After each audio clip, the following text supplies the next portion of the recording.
right to information e paw lo na bagi hak adu manipur gi miam dana tra leiba asigi miam khodimak na phangli adubo right to communication isa gi oiba mot phongdong na bagi apian ba pen da ba wakat kholaw miam do phongdong na bagi right to communication gi hak adu di manipur gi miam na phangli bra adong gi kholaw adong gi wakat phongdok chana bagi tanja right to communication gi khodong jaba du leikai gi wakat hairi ba thoro masina piri leikai gi wakat hairi ba thoro mas system na tagi television program amanate masidi lengak loi amadi miam gi marak leiba amata ngai ba thonga mani it is the bridge between the government and the people mayam khurumjari adon group impact news ni ai rajong tangmam leikai gi wakat gi ano episode sida mayam bu amuka na tan mokchari ngasi gi leikai gi wakat gi thoro masida nauria pakhang lakpa assembly constituency gi manung chana leiriba hiang thang gi miam na karamba waba khudong chada ba thengri habasi leikai asigi miam ga wari sadna khangdok minersi so without much ado let's talk to the people of hiang thang let's do it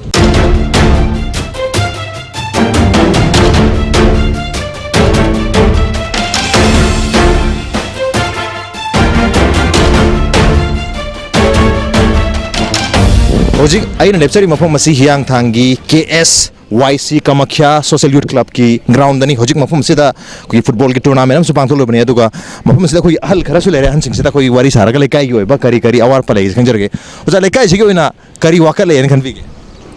ngasi je koi gi impact tv gi lekai waka ki timam laktuna ai koi gi leikai sida kari kari awar pang bi se ko yam ngai je akhoi gi leikai asi chahi khari mamang da water supply adi tap water gum toti sing phajina phangami aduna hauji ga si yam na maru no wali basi tap water thakna ba ising jini private na pi ba teng water sing sine khoi dum lei de sinadi khoi leikai si ko furan chi se yam kalle hajari ba koi dana khoi gi hangtang bazar da gi su gas cylinder si just ngasi thamaga ngasi nungdang je furang ke problem adigi akoi awangi hangtang bazar awang le oil pump degi solar plate solar bitu furang case mayam su lai gare koi dana koi police officer ma su sarani haidana nan so koi local emil su lakna jaga si khan gare adu mkhoi gi didi se koi si thamba se koi yam thuna pamjai kendra ni karakter lebene koi je ongoi kendra ga naria kendra ga ongoi emil na jo kana to bidre constituency ani sigi MLA ni jina kanana midkup ke an yeng ngai na bi mong da कोई वक्त ही वक्त जब नहीं मज़े आदि वो सरकार की आवाज़ पर ले बरा खंग दे MLA नहीं ले भी खुदों जाओ तो फंगम फंग दे अनिमा हम तो फंग दे leikai gi wakat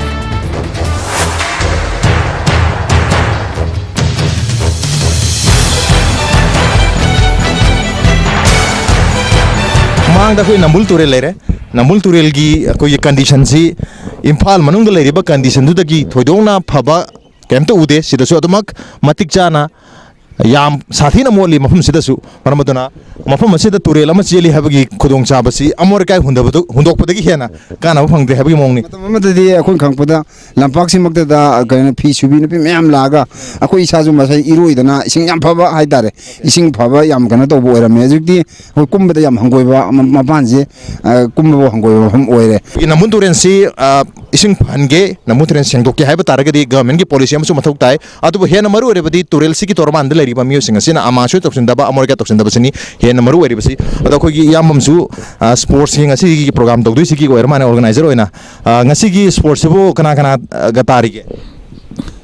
Pongidra bro ado boleh kai sigo ina ising nuai traga su dispensary matik channel traga su puran sidi am kalaga su simade nuai re hesi madi khoi lekai sigo ina khoi lamdam sigo nuai re je kai oi bia nungai re ai je khoi gi sports kara ta sport to kai khoi gi kala to busu nungai re kumai harau khara ta wana traga khoi samana sports ka sendel ta wajana lekai sigi nuai na bagi maram oi re adu hari ba khoi awara passing sigi oi na di thodong na sakhot bagi lamde yung taraga di thodong na harau ni oi ba nuai ni oi bele ti hana lekai gi miam gi oi ba mot lagmari leikai gi wakat hiang thangi Kamakhya Social Youth Club ki hek ye thangmada leri basi mamang da hai tar mamang da leri basi hogi nambul tureni imphal gi mayol power ga cheleba manipur gi maroi ba turil sing manung da mori ba nambul tureni turil sing condition si imphal manung da phatab go mapum sude sodmak phatna amor ka myam tar ga leri edu sing condition machu si su musin mure masida ga tar ro di hagolak pada numit mari mangani di iru jatho su kok tong mandre maru ina thengnari ba problem se kari hoiduina masi akoi gi mafam sida khoi gi leikai oina hajarogadi khoi yangthang laibi magi sahi amda yam maruiba bisojana haina meragi nong pambade horga tarai pambasida masida khoi bisojana tawbji magi mitamji masida agya amna khoi project sing thada gadoini mada jati myamju jumadu lakna bagi yamna achauba kumai amale adu masani khoina hajani ji masi ꯗ ꯃꯣꯠꯂꯤꯕ ꯑꯗꯒꯤ open latrine ꯃꯌꯥꯝ ꯑꯃ ꯊꯥꯗꯔꯤꯕ ꯅꯣꯡꯃꯗꯤ ꯅꯃꯨꯁꯦ ꯃꯥꯡꯈꯤꯕ ꯌꯥꯕꯒꯤ ꯐꯤꯕꯝꯕꯨ ꯌꯧꯁꯤꯜꯂꯦ ꯍꯣꯏ ꯃꯥꯡꯕꯃꯛꯇꯤ ꯃꯥꯡꯉꯣꯏ ꯃꯥꯒꯤ ꯃꯁꯛꯁꯤꯗꯤ ꯃꯥꯡꯈ꯭ꯔꯒꯅꯤ ꯊꯥꯏꯅ ꯂꯩꯔꯝꯕ ꯑꯗꯨꯝꯕ ꯃꯁꯤ ꯑꯩꯈꯣꯏꯅ ꯍꯥꯏꯖꯅꯤꯡꯉꯤꯁꯦ ꯅꯝꯕꯨꯜ ꯇꯨꯔꯦꯟꯒꯤ ꯃꯇꯝ ꯑꯃꯗ ꯁꯦꯡꯂꯕ ꯏꯁꯤꯡ ꯑꯃ ꯂꯩꯀꯥꯏꯒꯤ ꯃꯤꯌꯥꯝꯅ ꯅꯠꯇ꯭ꯔꯒ ꯃꯅꯤꯄꯨꯔ ꯃꯤꯌꯥꯝꯅ ꯊꯦꯡꯅꯔꯝꯕꯗꯨ ꯉꯁꯤꯗꯤ ꯇꯨꯔꯦꯟꯁꯤꯃꯛ ꯃꯥꯡꯗꯕ ꯇꯥꯔꯒꯁꯨ ꯇꯨꯔꯦꯟꯁꯤꯒꯤ ꯃꯁꯛꯁꯤꯃꯗꯤ ꯄꯨꯡꯃꯥꯡ ꯃꯥꯡꯈ꯭ꯔꯦ ꯃꯇꯝꯗꯨꯒꯤ ꯅꯝꯕꯨꯜ ꯇꯨꯔꯦꯜ ꯍꯥꯏꯕ ꯅꯝꯕꯨꯜꯒꯤ ꯇꯨꯔꯦꯟꯒꯤ ꯃꯁꯛꯇꯨꯗꯤ ꯉꯁꯤꯗꯤ ꯑꯣꯏꯗ꯭ꯔꯦ ꯃꯔꯝ ꯑꯗꯨꯅ ꯍꯥꯏꯔꯤꯕ ꯇꯨꯔꯦꯜ ꯑꯁꯤꯕꯨ ꯀꯟꯅꯕꯒꯤꯗꯃꯛꯇ ꯃꯔꯨꯑꯣꯏꯅ ꯃꯐꯝ ꯑꯁꯤꯗ ꯑꯩꯈꯣꯏꯒꯤ ꯑꯦꯟꯀ꯭ꯔꯣꯁ ꯇꯧꯅꯔꯤꯕ ꯃꯌꯥꯝꯅ ꯃꯁꯥ ꯃꯁꯥꯒꯤ ꯃꯄꯥꯗ ꯂꯝ ꯂꯧꯁꯤꯟꯅꯔꯛꯑꯒ ꯇꯨꯔꯦꯜ ꯃꯄꯥꯟꯁꯤꯗ ꯑꯩꯈꯣꯏꯒꯤ ꯍꯤꯡꯒꯣꯜ ꯀꯣꯏꯁꯟꯅꯔꯕ ꯂꯐꯨ ꯊꯥꯖꯤꯟꯕꯅ ꯃꯔꯝ ꯑꯣꯏꯗꯨꯅ ꯇꯨꯔꯦꯟꯁꯤꯒꯤ ꯐꯤꯕꯝꯁꯦ ꯁꯣꯛꯆꯟꯅꯕꯒꯤ ꯌꯥꯝ ꯆꯥꯎꯕ ꯃꯔꯝ ꯑꯃ ꯑꯣꯏꯔꯤ ꯃꯄꯥꯟꯗ ꯇꯥꯔꯤꯕꯁꯤꯡꯁꯤꯅ ꯇꯨꯔꯦꯟꯒꯤ ꯈꯣꯡꯕꯥꯟ ꯃꯆꯦꯠ ꯃꯆꯦꯠ ꯍꯥꯡꯉꯤꯁꯦ ꯃꯈꯣꯏꯒꯤ ꯑꯍꯜ ꯂꯃꯟꯅ ꯊꯝꯃꯝꯕꯗꯧꯅ ꯑꯩꯈꯣꯏꯒꯤ ꯑꯩ ꯂꯝꯅꯦꯅ ꯃꯐꯝꯁꯤꯗ ꯊꯣꯛꯂꯛꯑꯒ ꯑꯣꯛ ꯂꯣꯏꯁꯟꯕ ꯑꯗꯒꯤ ꯀꯩꯅꯣ ꯁꯥꯖꯟꯕ ꯂꯦꯇ꯭ꯔꯤꯟ ꯁꯥꯖꯟꯕ ꯃꯁꯥꯒꯤ ꯂꯝ ꯂꯩꯅ ꯃꯁꯤꯒꯨꯝꯕ ꯃꯌꯥꯝ ꯇꯧꯁꯟꯕ ꯍꯤꯡꯒꯣꯜ ꯀꯣꯏꯁꯟꯕ ꯑꯗꯒꯤ ꯃꯄꯥ ꯃꯤ ꯇꯁꯦꯡꯅ ꯇꯨꯔꯦꯟꯒꯤ ꯈꯣꯡꯕꯥꯟꯗ ꯃꯤ ꯇꯥꯗꯕꯁꯦ ꯃꯁꯤꯅ ꯑꯇꯣꯞꯄ ꯂꯩꯀꯥꯏꯗꯒꯤ ꯁꯝꯅ ꯍꯥꯏꯔꯕꯗ ꯁꯤꯒꯤ ꯍꯥꯏꯗꯈꯤꯕꯗ ꯌꯧꯕꯧꯁꯤ ꯃꯅꯨꯡꯗꯒꯤ ꯃꯤ ꯊꯣꯛꯂꯒ ꯃꯄꯥ ꯀꯟꯁꯤꯟꯅꯔꯒ ꯃꯁꯤꯅ ꯃꯣꯏ ꯃꯁꯦꯟ ꯈꯟꯅꯗꯅ ꯃꯇꯝ ꯈꯔ ꯂꯩꯔꯗꯤ ꯃꯨꯟꯅꯕꯗ ꯍꯥꯟꯅ ꯁꯨꯅꯕ ꯌꯥꯎꯔꯛꯄ ꯌꯥꯏ ꯑꯗꯨꯒ ꯃꯔꯨꯑꯣꯏꯅ ꯃꯣꯏꯅ ꯃꯣꯠꯁꯟꯕꯅꯤ ꯂꯝꯁꯦ ꯃꯄꯥꯟꯗ ꯇꯥꯔꯤꯕꯁꯤꯡꯁꯤꯅ ꯒ꯭ꯌꯥꯟ ꯇꯥꯃꯤꯟꯅꯔꯒꯗꯤ ꯁꯔꯀꯥꯔꯅ ꯃꯣꯏꯁꯤ ꯒ꯭ꯌꯥꯟ ꯇꯥꯍꯜꯂꯒꯗꯤ ꯇꯨꯔꯦꯟꯒꯤ ꯃꯣꯠꯄꯒꯤ ꯆꯥꯡꯁꯦ ꯍꯟꯊꯔꯛꯀꯅꯤ ꯂꯩꯀꯥꯏꯒꯤ ꯋꯥꯀꯠ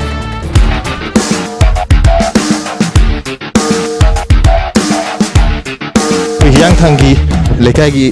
ꯏꯆꯦ ꯏꯆꯜꯁꯤꯡ ꯈꯔ ꯂꯩꯔꯦ ꯍꯥꯏꯇꯥꯔꯦ ꯃꯣꯏꯗꯁꯨ ꯑꯗꯨꯝ ꯍꯥꯏꯐꯦꯠ ꯍꯪꯒꯦ ꯂꯩꯀꯥꯏꯁꯤꯕꯨ ꯀꯔꯝ ꯄꯥꯜꯂꯤꯒꯦ ꯏꯁꯤꯡꯁꯦ ꯂꯩꯀꯥꯏ ꯑꯇꯩꯗꯤ ꯂꯣꯏ ꯇꯥꯏ ꯑꯩꯈꯣꯏ ꯁꯥꯏꯗꯤ ꯑꯝꯇ ꯇꯥꯗ꯭ꯔꯦ ꯀꯨꯏꯔꯦꯗ ꯑꯩꯈꯣꯏ ꯄꯣꯛꯂꯛꯄꯗ ꯑꯗꯨꯝ ꯇꯥꯗ꯭ꯔꯦ ꯑꯗꯨꯅ ꯂꯩꯀꯥꯏꯁꯤꯒꯤ ꯑꯣꯏꯅ ꯁꯤꯃꯗꯤ ꯅꯨꯡꯉꯥꯏꯔꯦ ꯁꯤꯃꯗꯤ ꯁꯥꯐꯔꯦꯁꯦ ꯀꯩꯅꯣ ꯌꯥꯔꯤꯒꯦ ꯑꯝꯇ ꯂꯩꯇꯦ ꯑꯗꯨꯅꯤ ꯆꯍꯤꯒꯤ ꯏꯃꯥ ꯂꯥꯏꯔꯦꯝꯕꯤꯒꯤ ꯕꯣꯔꯒꯤ ꯄꯨꯖꯥꯒꯤ ꯂꯥꯛꯄ ꯃꯇꯝꯁꯤꯗ ꯁꯔꯀꯥꯔꯁꯤꯅ ꯂꯝꯕꯤ ꯀꯣꯜ ꯍꯣꯜ ꯈꯔ ꯑꯃ ꯃꯦꯜꯂꯤ ꯃꯦꯟꯕꯗꯤ ꯑꯗꯨꯕꯨ ꯃꯦꯟꯕꯒꯤ ꯃꯍꯨꯠꯇ ꯐꯖꯅ ꯑꯝꯇꯪ ꯃꯄꯨꯡ ꯐꯥꯅ ꯇꯧꯔꯀꯥꯟꯗ ꯂꯝꯕꯤ ꯊꯣꯡ ꯑꯝꯇꯪ ꯁꯦꯝꯍꯟꯅꯤꯡꯉꯤ ꯄꯥꯕ ꯅꯨꯡꯁꯥ ꯌꯥꯔꯝꯃꯤꯔꯣ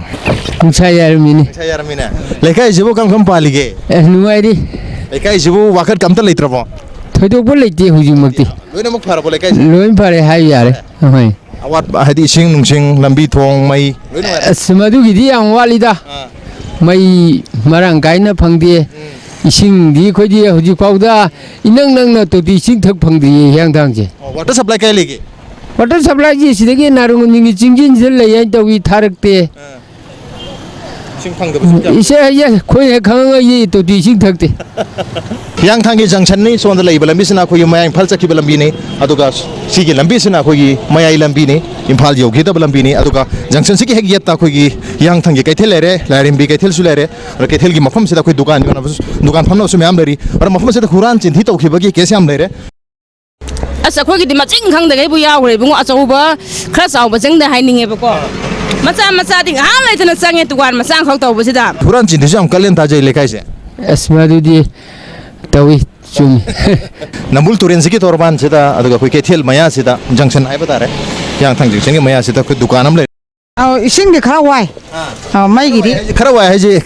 ꯀꯔꯝꯕ ꯃꯑꯣꯡꯗꯅꯣ ꯏꯁꯤꯡꯒꯤꯗꯤ ꯋꯥꯏꯗꯤ ꯂꯩꯗ꯭ꯔꯗꯤ ꯏꯁꯤꯡꯁꯦ ꯐꯪꯗ꯭ꯔꯦ ꯊꯥ ꯑꯃꯗꯗꯤ 3 ꯂꯩꯔꯝ ꯇꯥꯔꯦ ꯂꯩꯀꯥꯏꯒꯤ ꯋꯥꯀꯠ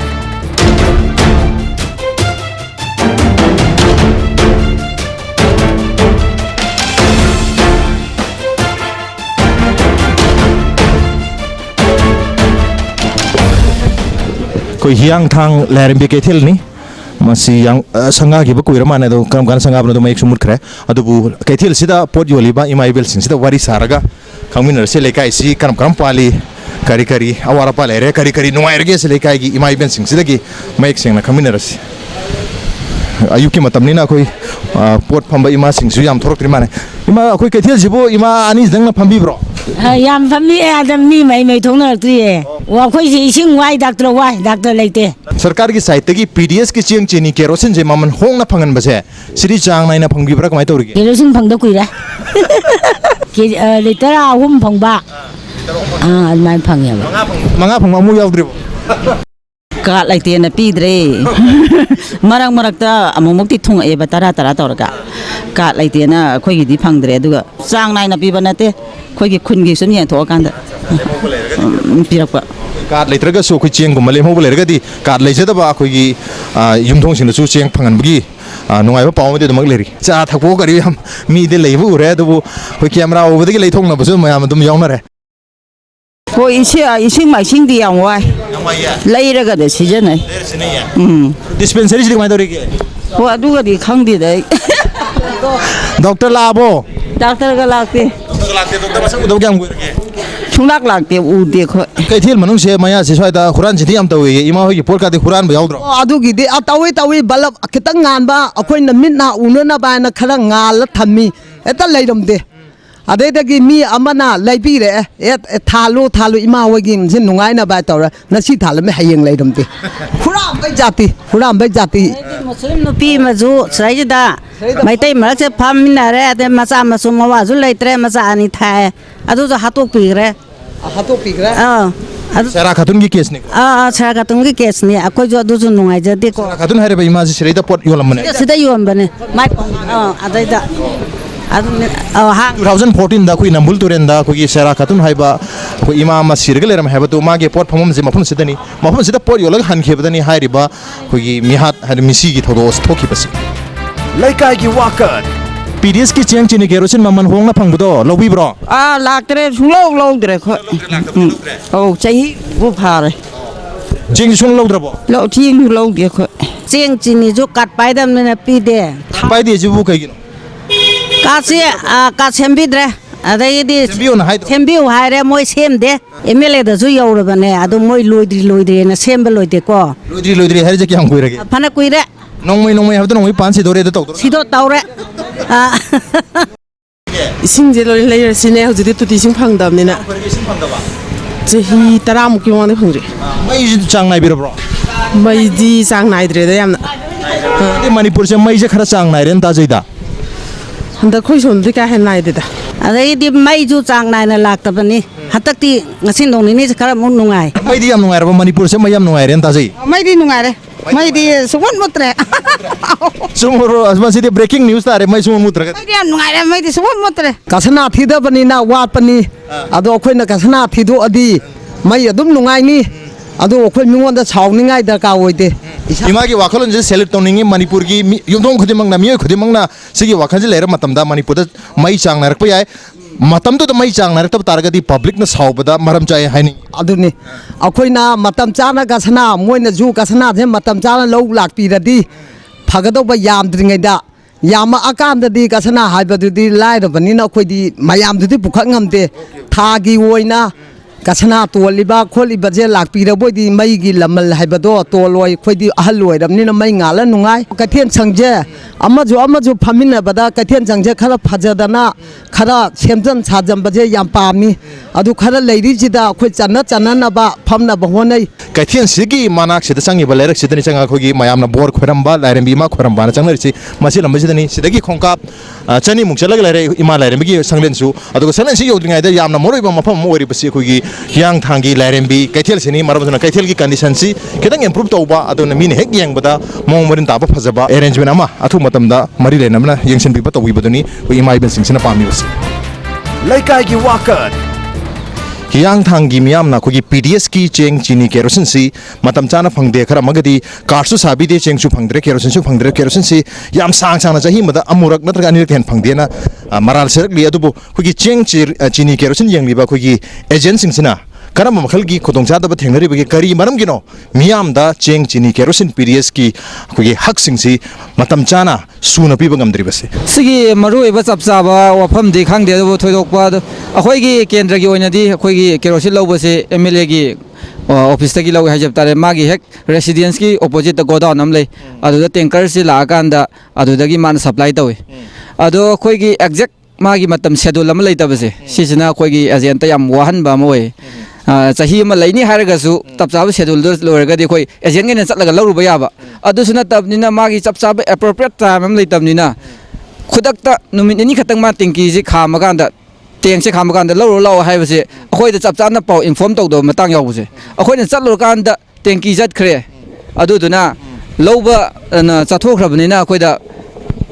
ꯃꯥ ꯆꯠꯈ꯭ꯔꯕꯅꯤꯅ ꯑꯗꯨ ꯈꯨꯗꯣꯡꯆꯥꯕꯗꯣ ꯃꯥꯡꯍꯧꯕ ꯑꯗꯨꯗꯨꯅ ꯑꯦꯖꯦꯟ ꯑꯩꯈꯣꯏꯅ ꯂꯧꯍꯧꯗ꯭ꯔꯕꯅꯤꯅ ꯑꯩꯈꯣꯏꯒꯤ ꯄ꯭ꯔꯖꯥꯉꯩꯗ ꯑꯩꯈꯣꯏꯅ ꯄꯤꯕ ꯉꯝꯗꯕ ꯆꯦꯡꯒꯤꯁꯦ ꯑꯩꯈꯣꯏ ꯇꯥꯃꯣꯅ ꯄꯥꯏꯕꯤ ꯍꯥꯏ ꯑꯦꯖꯦꯟ ꯑꯃ ꯑꯣꯏꯅ ꯆꯦꯡꯁꯦ ꯐꯖꯅ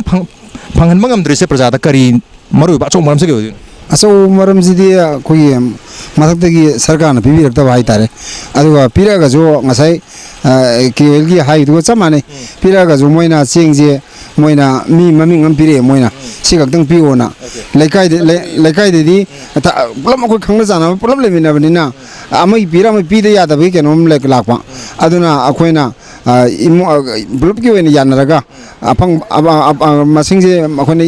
mek kanoje apang ba mi je kaya no taraga moi de kar kaktere kona kiji ma kaktaraga ngasagi moina kiji kun phangan bada aduga atai duna kiji tara tarang bada mai pibe yabra ni tarakanda piben kerosin gi di chahi mada anirak yama bada lak sidi hena piba ngamde ha supply du lakta banina chieng gi di tha khoni adum piba ngami bra kamai tori sing zamane kerosin zamane maram de sonda pairi mi dom khakdani na man sana jabani akhoi ma de khut gam kon thingje longamde mathak tagi chieng kerosin pitharak matamda pire ba list masing se ga lekai de lermi ba khogi card holder gi masing se ga lekai de lermi ba card masing se hen yamba khogi mathak tagi chieng supply tor matamda pire ba list yor ba mi sena taba to pa card holder mayam lerma sina chieng yenu matamda kilo kontra manga pi ba ngamak tabagi khudong cha da ba si agent sing sina mayung nari adubu misam prajana di khangdabni na khogi agent sing sina chieng chini natraga kerosin si karai no da haina thokra ba haibagi achoba question ama lagli matang soi sida agent sing gi khogi awaba sisu miyamna khangina ba mathok tai miyamna hauduna khogi phangpham thokpa masing sudri ba hakse phanghan biu haiduna mari lena ba authority da taction ba mathok tai Laikai gi wakat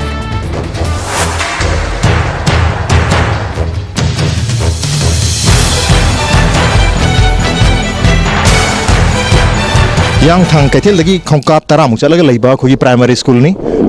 si ki kari condition no kari awar pa leiri ke haibudu school manung se sang yang si yang thang khomdon primary school yang thang ana signboard su thelag lere school ji koi primary school ni established in 1958 solising ma chama pan yang khani panda hangkraga 1960 solising ma chama pan humphuda khoi register tawkhiba school ni ado school si gi condition si khogi manipur gi ayamba primary school government school da leiba condition du mangni yamna mong cha dana yamna wana tugo da boi mong da leiraba school ni khogi manipur gi primary school government school nei bo haragadi khogi tu dei to leiba gumba tek dei to leiba moi condition se leiba si ayamba lekai singda ayamba school singda thengna sei mong mari nine leiba si sungtheng thengna dre masidani mayamna mama ba oi bisingna su macha singbu khogi government gi school sing sida afaba oja leiraga su afaba khogi khoi sarva shiksha abhiyan gi makhada khoi mid day meal lerga su uniform pirga su free education piba targa su mafam sida afaba mahai phangoidra haibagi akiba mama pad lerkpadagi school sing asida ngasidi mama pa sing sina macha sing bu thadre khogi paisa yamna changna ming chalaga khogi private school sing doina thare akhu changang wengi da sitamak puni khoise ama akhu tamatam da dim satra sati phasna leidna tamami adu hojikti satra su masing yam leitre songi construction je singa sabse adu masiji amana classroom ni amana ojagi room ni ba to masida satra singji satra pulap hari class 1 degina leriba 5 je pulap punse laga satam sing yam dramni na oja kharana oja amana ta leire sonda sariba construction je ano school am sabiri ra gaino chebo chano school ni hai adu primary school ni hai adu khoi khangde karana sarino kam thika ru kana su khangde और हजिक मसीजु lotion Bidre school दी अनोबा का अनि मो एगदो माले मसी अमदी साबिरे अदु सारी बकुसासी तम तमना लोसन द यादि हबि मोंग द सादबा तम तमना सादे यादि हबि मोंग द सारगा उजिक लोसन न लेरे ngasi su sabagi मोंग द कम लेते कंस्ट्रक्शन सोल्यूशन बनतरी खुगी फाउंडेशन गा wall jiga hegal amaga pillar khara hegal amaga adum to khare makha ta na lotion bagi mong da sabidre aduga masing khata na no construction sabidre je aduga mamang da leriba classroom ga adu ye khogi staff room ga puliba adu khatani aduga school jigi maning thang masaruk sidi khogi amor kai unthok phom oina tawlere masidi yamna hygienic oroi da ba masi ana ek yamna bohon ga da ba amor kai sing sigi hek mamang sidi school lere school sidi tamli bas mahiro sing si hai riba mafum sidi lak batin kang ari amor virus bacteria me amsina angang sing sibu nahan na bagi acho maram oiragani Laikai gi wakat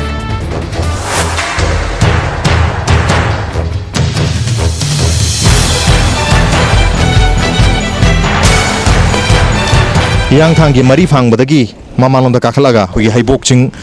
gi hogi name place us lere haibokching mang lere haibokching gi manata ne hogi dispensary lere se do dispensary gi condition se kamai tor gi do akoi bud lere ba miam se karam kam palege hadu se dukan amani lere dukan sing se da su koi ma kharasu koi pochai lei balai moi da so dum hapet wari saraga khangwinarase Kam balik ma hoy. Nungairi. Tadi yungi sinyarom data yungi khoi somda yung bide. Khangde. Ising bangde. Lairi me ising. Lambi di nungaitra. Lambi di yang patra pun nang tu nak kujing yaure. Ising ju laira ka dom thaya tu ti ju phangde. Thong phete ko yawat pa tani. Ada koi PDS ki na. Cheng kerosene maman ohong mo yon bodo. Adu di chang nai na phang brak mai tu. Phang dia. Sunong phang da bro. Phangi changdi nai de ba. Kilo kyam ko phang ge phang matam da. Ani gumba pi. Cheng lo. Chao ter singje. Cheng di kyam ko phang ge. Ji koi kharam chu phangde sopang phangde kharam chu phangi. Phang de hai je card pai drabo. Card ji pite phangde. Ma ge card leite. Leite. Phangde koi imung tara muk phangde. Yonasu dukanam leri dukan sida. Po leibo yon bo yam tongari. दुकान में पूछ थंग जरगे दुकान जी की है मनाक सीधा ये तो चला कोई डिस्पेंसरी में लेता जे को डिस्पेंसरी जी वो करम तोड़ी डिस्पेंसरी से खंग दे दो डॉक्टर लेती है हुजी खान दे नर्स ले नर्स अनि रा होम ला के नो ले गने लाख पने हां डॉक्टर मसक उदबदी डिस्पेंसरी से क्या हम करगे एस था होम मरी सुरे नहवाई दिला का मैं हुजी तिलाक पुलाक्त्रे लाक्रे मसक पु को मनी अद चंग यंग से डिस्पेंसरी की कंडीशन को तौरी हुजी खोंग हांगा जाला अयु की पुंग मापन मखाई तारे खितंग ती ngन मनली हांगम दो मादे तरा मतुंग हांगम दो मादे तो चंग यंग रसी कंडीशन को लेरिस कोई मांग हाई बॉक्सिंग ने लेरिस हाई बॉक्सिंग की कंडीशन सिसु अदुम फै हाइदुरा फते हाइदुरा विजुअल सिना अदुम मणिपुर की मियाम ना डिसाइड तो बता रहे सिंग कंडीशन से कोई लेबाक कोथोखिबा योंथोखि मयाम सिना खितंग दी सोक्सन बगी मोंग द लेरे चिंग जी की हेक ओइदा हाइदारे लंबी जी की मनाक डिस्पेंसरी लेरे डिस्पेंसरी की कंडीशन दी अदुम खरा अदुम फना उगुम तवी याम डिस्पेंसरी से बो थों हांगिरबो याम डिस्पेंसरी की staff low O ayu pung kya daga hange dispensary jibo ai adum pung hapal chai adum hangjari dispensary jibo koi gi doctor ga se lakta ba yam koi enta je kwan to jano ta di moi kaino mande khodingi lakpane ba moi ga mem di u da bu koi re da haida oh da mande khodingi lakpase moi adagi kai gumba leira di ma di alum kaino akhoi som da mande du lakta ado koi staff nurse kum je pung kya daga lakna ge na supung moi taram kai taram da sha dum la taram emergency yorok paddi kem ngamdre emergency ki damak ta di akhoi da se kem da leite adugi यामना मथुक तारसी emergency की मतमदा लेका ऐसे लेरिबा dispensary सिदा कोई emergency की ट्रीटमेंट दो निंथी ना पीबंग हमदबा हाइदी याम फजमक नत्रगसु खरा मखैदी पीबंग हमबगी स्ट्रेंथ तो लेबंग हमजदबा अदुगा अदुंग हमजदरगसु लेरिबा स्टाफ मरी बुदी लेरि कोई नर्स अनि लै अदुगा अटेंडेंट अम लेरे अदुगा फार्मासिस्ट अमग लेरि अदुबो कोई कंस्ट्रक्शन हाइबा तारे मसिगी डिस्पेंसरी की कंस्ट्रक्शन से लाम लेंग बदा हाइपेट फजन उरमने अदु नक्सल लगदी मसिसु मोमरी नम चाद्रे कोई लेरिबा थोंग की कंडीशन सिंग बिरु थोंग जिसु मुंगजेन अम खतंग हावरे मथक से उपाक खरा खरा येइरगा सिगा सुमजारे पाइब ग्याव ग्याव लारे मसि कनसि जाद्रे एनी कनानोम चंग मसि थुगायरगा दम पोचै हुरान बिसु याबा यामना मोमरी नाइ मोंदनि लेरिसि थोंगजि सिखतै नते सोंगि थोंगसु याद्रे अरे फलांग सि जों बि फलांग लोय कायरगा लेरे अनाबा लायंग इबा मफम जिना सिनि अदु हुजिक मसिद लेरिसि खोगी टेबल अनि लेरे अदगी मनुंगदा खोगी बेड अनि लेरे बेड की कंडीशन सु यंग बि मसिददी मसिदे खुई होदोंग बok मसे तुमु यारो अमोर काय गाथने मसरिदा खोय अनाबा मना करमना हिप्पगा मोन जिंग बिउ सिमोन गी सिख क्या बना थितंग सिम सिगी मोन गी कंडीशन जिंग बिउ सिगी मोन से द करम मीना करम अनाबा ना अदुसु हिप्पगा मसरिदा लायंग दोरिबनो अदुगा सोन गी खोय बेड की कंडीशन सिदि लोरे मसिदी कुथगी तना मथक सिदा खोय गी पोस्टर अमना खल्लगा जु लेरे याम कंडीशन मोंग चाद्रे हायतारे अदुगा खोय सीलिंग जु यंग बि सीलिंग सि होरगा लेरे खोय सीलिंग सि मसि चही कुइरबा सीलिंग ने मसी होबना तेरे पटले मसी एनी टाइम किंथरक पा एनी टाइम तारक याबगी मोंग दलै चौकीदार लेते ngak सेननबा अदुगा थोंनाव थोंग लोय कायरग लेरबनी एनी टाइम कनागोम चंगा का हुरान गे थुगाई गे तौबी याब मोंग दनि हुजिक लेरिसि अदुगा हुरान गे हाइब तारग सुदु मसिदा हुरान निंगाई पोसिदि इरेबु लेतरे हाइब तारे एखोय वांगोय कम्युनिटी हेल्थ सेंटर देगी सामरोगी प्राइमरी हेल्थ सेंटर अदे इम्फाल द लेबा हॉस्पिटल सिंग प्राइवेट क्लिनिक सिंग चतने लायंग नरे अदुन हजबिक की ओना करुंबा इमरजेंसी लाप लायंग बा लाप मिसिंग की फैसिलिटीज अमत्ता फंगदबन बरम ओदना अयाम पेशेंट सिंगना अखोय हारिबा डिस्पेंसरी से लागनदबनी अखोय स्टाफ मरी दिले हारे नर्स अनि फार्मासिस्ट अमा अटेंडेंट अमा हुजिक पुंग tara ta do ma pong minute phone nga yu ki ko khogi attendant di la thong hang do pir lai re adu bu staff nurse laktri pharmacist laktri adu ga tajab da su la iwa staff kar si su akoi pung 12 ta wada de han gi hai masi chumbi masi asu mani ayambada makhoi staff ki report ki matuna sang nang lai haibai wani ayam matam da udrawani adu sal roga doctor leite nurse leite pharmacy leite ayam na hanar pangaktani adu yam na pen den ngai ore masi dispensary ki phibam mase lu ko put lian tai have duni khoi farm khoi gi dispensary condition se phatre ai mathak sida khoi gi staff ki masing so yam da ba staff yam da sida mu khoi gi staff sing sel theng na sula ga mu ngan han gi phim se le kai mi yam na pharmacy khoi gi dispensary is the primary health center oi ga do dispensary is the lekai gi mi yam na khudong jab do lo ngam dre du ba matam ma de hairi ba dispensary si yam phajana chalai rami mafum sida khoi gi staff quarter hendana khoi gi staff oi ba mi sing se mafum sida quarter oi na lai handana aduga sida lai rami yam nak lai rami na mo khoi du khudong jab oi rami na khoi dispensary sida anytime khoi gi ana balak mi sing se laing bagi khudong jab du yang thang koi da lai ba yang thang mi yam na phangami adubu hairi ba mong si hojik te leitre maramatuna hojik lai ba condition sina sakhole haiga duribra matam ma da lai rami ba condition duna sakhote haiga duribra yamna chawba question amani mari leina bo authority gi yamna chawba yamna section ba mieng ama matang sida du maktari Laikai gi wakat hiang thang yoraga hiang thang lairbi ma kogi bor khoram ba na mayamna chanari ba mafam asida changam da bai basi masi otok to ba famni khoi hojik hiang thang lairbi ma gi temple gi complex te yore gate ni hojik laijari si gate manung da changaga khogi temple asi gi laisang asi gi phajaba si miam do chage habitang changmin asi khoi mandir gi condition se kamai leri yang phajare mong si khoi angang oni da khoi na khibdu after almost 20 years nei lecture ji yang phajana sagala me yang phajare nauria pakhang lakpa assembly constituency gi manung chana lairi ba hiang thang hairi ba lekai lamda masigi maroi ba khudong cha da basi thakna bagi ising phangbangam da ba khogi water supply gi pipe ti lerga ising lakta basi dagi ising phangda bagi khudong cha da malai kai sida su mayuk nari ising da natana hiang thang da leri ba khogi dispensary asisu masigi staff masing yam da ba staff su laga su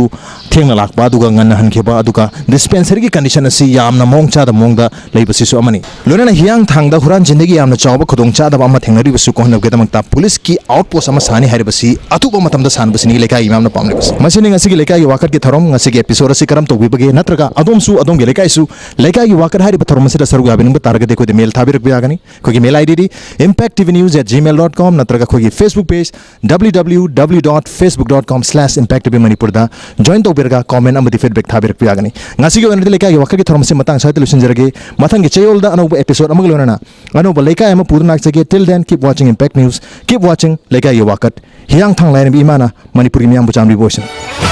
lekai je kamai pali gi hangi da unida ai khang de bo masing yamre angka bi ko dong chada ba maleri basu ha koi no gi check post sama ai hai check post sama koi no check post hai le bai ko gi check post sama loina na here amo jangre konda